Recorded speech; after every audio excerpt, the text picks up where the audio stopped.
ons motto voor dit jaar. En ook heerlijk dat we hier mogen staan met de hoogwaardigheidsbekleders. Onze stadsprins Sjoerd de Eerste en onze stadsjeugdprins Sepp de Eerste met de adjudanten. En we zien op dit moment nog wel de belangrijkste man.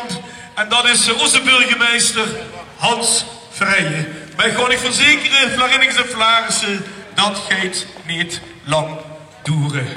Want vandaag is het moment dat onze stadsprinsen de macht over de wereldstad geleend krijgen.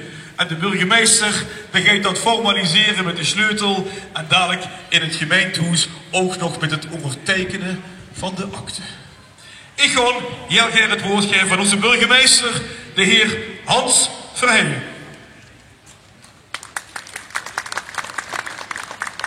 Lieve mensen, lieve Geleners, lieve Vlarissen, van harte welkom hier op de markt in ons oude raadhuis, dat prachtige raadhuis waar we hier nu op het balkon staan en waar we hier nu een hele belangrijke handeling gaan verrichten. Beetje gekscherend gezegd is misschien de belangrijkste wel dat wij tweeën hier nu 3 dagen vrij gaan regelen, want de macht wordt immers overgedragen aan Sjoerd en aan Sepp.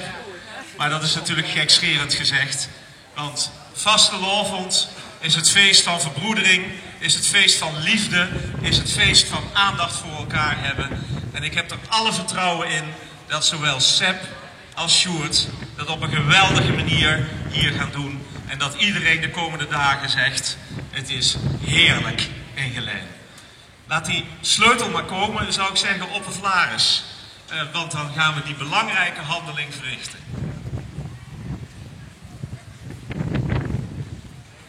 Ja, het is me er een zet, de burgemeester. Kijk, want hij hangt ook een behoorlijke poort aan vast natuurlijk.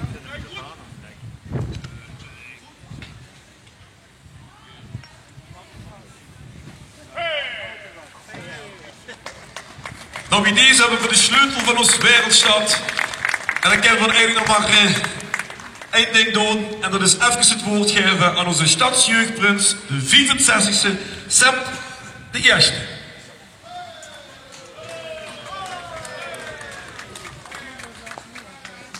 Leeflu van de wereldstad. Vandaag is het sleuteloverdracht, sorry. Vandaag krijgen we weer de sleutel en mogen weer 3 dagen met de sleutel rondlopen in Geleen. We gaan er een hele schone tijd van maken.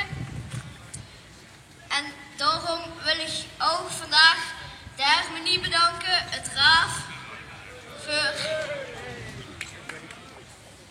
En ik sluit af met mijn liefspreuk. Voetballen door de ger, grootstandig hier me ver, heerlijk Geleen. Dit smaakt naar meer, doog met, geef door, vermogen weer. Geleen, sleuteloverdracht. Dankjewel, Sepp. En dan nu het woord aan onze stadsprins Sjoerd de Eerste. Dankjewel, opper. Ja, top dat je allemaal vandaag, ondanks het weertje, hier bijeen zit gekomen voor dit mooie moment. Dat we samen met Sepp de sleutel krijgen van de burgemeester. We gaan er top vastelavond van maken. Een schone vastelavond, zo dikke. En we gaan de stad samen met z'n tweeën, met iedereen uiteraard, gans op de kop zetten. We maken er een topseizoen van. En dan wil ik uiteraard ook de harmonie, het raaf, de Vlaris bedanken. En dan ga ik afsluiten met mijn liefspreuk. Onze wereldstad, daar nemen we tegenop. Samen hossen, drinken en zingen. En ik mag eindelijk weer op. Heerlijk Geleen. Wereldstad, alaaf. Sleuteloverdracht, alaaf. Dankjewel. En je kunt nu al zien dat we zeer ervaren stadsprinsen voor ons hebben staan. Want ik ben wel eens een keer vergeten om de harmonie te bedanken. Maar bij deze nog een keer onze stadsharmonie Augustinus 1897. Dankjewel voor de muzikale begeleiding. Het raaf voor alle egaars die ons omringen. Dankjewel. En dadelijk mogen we weer samen met de burgemeester in een koets zitten hoe in het niet regent. Maar wat vandaag vult, vult de rest van de vastelavond niet. Weer sluiten af met heerlijk Geleen, vastelavond samen.